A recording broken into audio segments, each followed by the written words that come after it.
De gaz dans le monde parce qu'on n'a pas fait de recherche depuis 10 ans. Vous pouvez mutualiser tout ce que vous voulez. S'il n'y en a pas, il n'y en a pas. Il n'y en a pas. Ils n'ont rien fait. Ça fait 15 ans qu'on ne fait aucune recherche. Prenez les budgets de recherche de Total, d'Exxon, de tout ce que vous voulez. Ça fait 15 ans qu'ils ont complètement arrêté. 80% de l'énergie dans le monde aujourd'hui est de l'énergie fossile. On a essayé de remplacer ça par des miroirs magiques et des moulins à vent, mais ça ne marche pas. Et donc on se retrouve aujourd'hui en pénurie d'énergie considérable, et vous pouvez mutualiser tout ce que vous voulez, vous arriverez à rien du tout. Et ça amène une autre crise derrière, il va y avoir une crise épouvantable de la nourriture. Parce qu'on rentre dans une période de famine maintenant. Parce qu'il y a 40% des phosphates pas en France, mais dans tous les pays du monde. Prenez l'Afrique noire, ça va être un désastre. L'Afrique du Nord, ça va être un désastre. Machrek, etc. Machrek, ça va être un désastre. Parce que 40% des phosphates dans le monde viennent de Russie. Et que vous ne pouvez pas faire d'agriculture sans phosphate. Le 10 mars, nous avons publié une vidéo sur cette chaîne pour avertir de la dangerosité des sanctions contre la Russie. On vous annonçait que les sanctions auraient de très fortes répercussions sur l'économie européenne et particulièrement sur l'économie française, et que c'est nous qui paierons la note collectivement. Malheureusement, 6 mois après, nous pouvons constater que cela devient réel.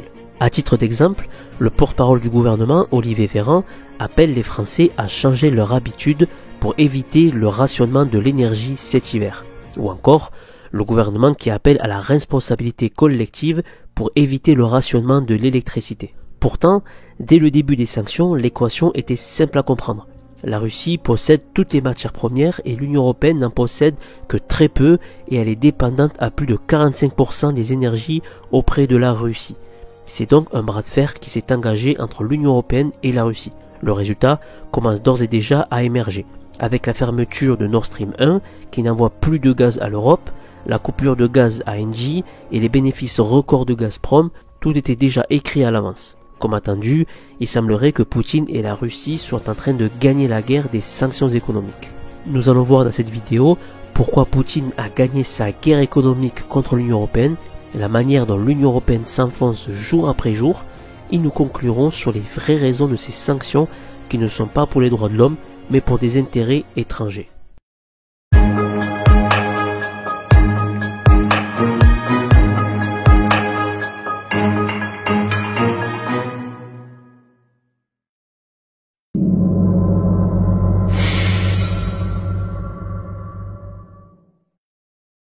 Les livraisons de gaz russe vers l'Europe via 3 principaux gazoducs ont chuté de près de 90% au cours des 12 derniers mois. Moscou met en avant des problèmes techniques liés aux sanctions occidentales prises contre la Russie à la suite de l'offensive en Ukraine. Pour faire face à la pénurie d'énergie, le gouvernement envisage de rationner l'énergie en priorité pour les entreprises. L'inquiétude du gouvernement est justifiée car le risque de pénurie est réel.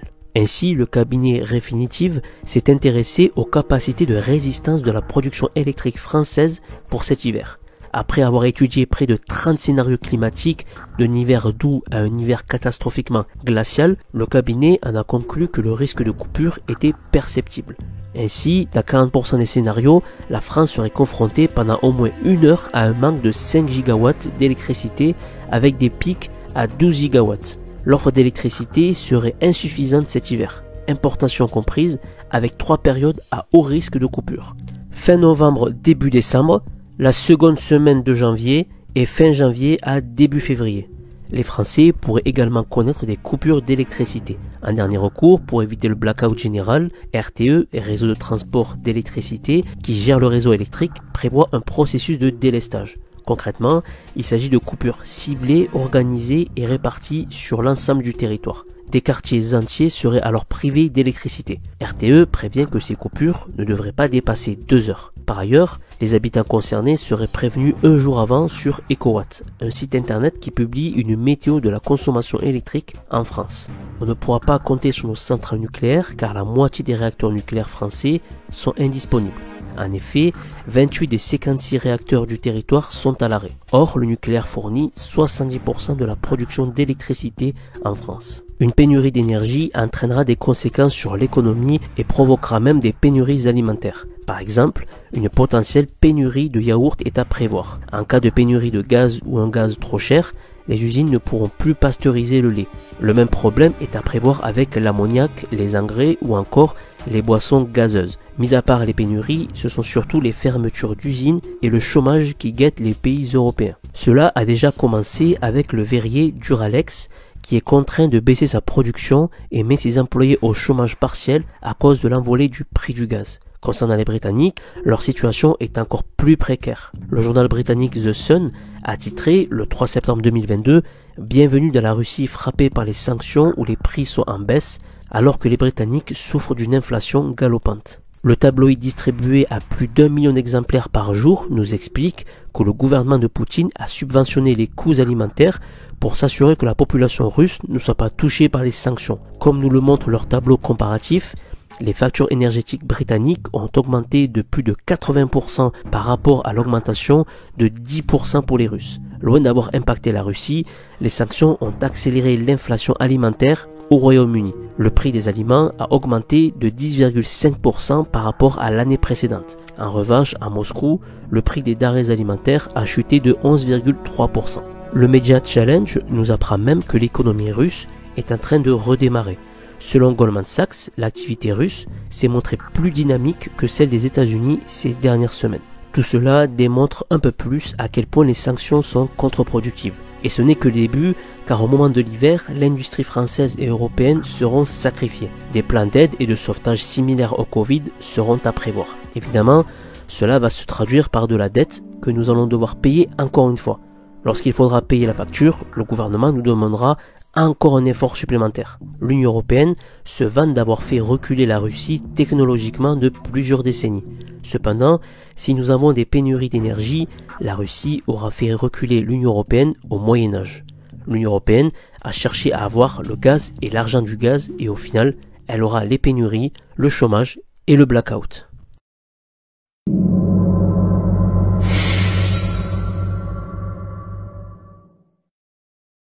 Afin d'éviter un maximum la pénurie d'énergie, certains pays européens ont réactivé leurs centrales à charbon.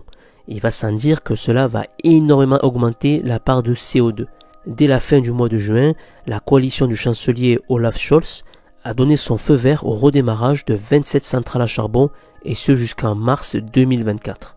L'Union européenne ayant décidé un embargo de 90% des importations de pétrole russe, celui-ci ne sera effectif que le 5 décembre. En attendant la date fatidique, l'Europe continue de remplir les carnets de commandes de Moscou. En effet, selon Bloomberg, l'Union européenne a importé par voie maritime près de 2 millions de barils par jour entre le 26 août et le 2 septembre. C'est moins que la moyenne de 1,28 million de barils en juin, mais en nette accélération par rapport à juillet et début août. Si on comptabilise les achats par bateau et via les pipelines, les importations européennes de pétrole russe ont représenté 3,32 millions de barils par jour entre le 26 août et le 2 septembre, soit une progression notable de 13%. L'Union européenne se gave littéralement de pétrole russe avant le début de leur embargo. Et vous trouvez cela absurde? Attendez, car vous n'avez encore rien vu. Alors que l'Union européenne achetait son gaz auprès de la Russie avec des contrats long terme et des rabais pouvant aller jusqu'à 30% et le tout en euros, l'Union européenne achète le même gaz russe mais en passant par la Chine. Les opérateurs chinois achètent des cargaisons de gaz naturel liquéfié à la Russie pour les revendre aux pays européens en multipliant dans la transaction le prix par 2 ou 3 selon le site oil.com. Ces sociétés empochent ainsi un bénéfice jouissant de leur rôle d'intermédiaire entre ces deux acteurs majeurs et interdépendants qui refusent désormais de traiter directement l'un avec l'autre, l'Europe et la Russie. Cela permet à la Russie de vendre du gaz afin de pouvoir financer sa guerre et cela permet également à la Russie d'afficher un excédent de sa balance courante le plus élevé de son histoire récente. La Chine s'en met également plein les poches de son côté et nous, Européens, sommes les seuls grands perdants. Cela va se traduire par plus de dettes et des déficits extérieurs encore plus grands. Selon le Wall Street Journal, la secrétaire d'État à l'énergie américaine Jennifer Granholm a envoyé une lettre demandant aux 7 grands raffineurs de limiter les exportations de carburant. Granholm a prévenu que les stocks d'essence sur la côte Est étaient au plus bas depuis près de 10 ans et que les stocks de diesel étaient inférieurs de près de 50% à la moyenne sur 5 ans dans toute la région. Dans le premier encadré en rouge, Granholm écrit la chose suivante. Compte tenu du niveau historique des exportations américaines de produits raffinés, je vous invite à nouveau à vous concentrer à court terme sur la constitution de stocks aux États-Unis plutôt que de vendre les stocks actuels et d'augmenter encore les exportations. Ce qu'il faut comprendre de cette lettre est que nous sommes passés d'un fournisseur fiable qui fournit l'Europe depuis plusieurs décennies à un fournisseur qui, au bout de quelques mois seulement, commence déjà à envisager de nous couper l'approvisionnement en carburant. Sans parler d'un incendie qui a eu lieu dans un terminal américain de GNL qui pourrait menacer l'approvisionnement des Européens. En France, on n'a pas de pétrole, mais on a des idées. Ne comptez pas non plus sur l'OPEP qui a décidé de diminuer sa production de 5000 barils de pétrole par jour dès le mois d'octobre. Anticipant une récession, l'OPEP souhaite maintenir les cours afin de continuer à gagner de l'argent. Tout le monde gagne de l'argent et s'enrichit, sauf les Européens qui ont choisi la voie de la destruction et de la pauvreté.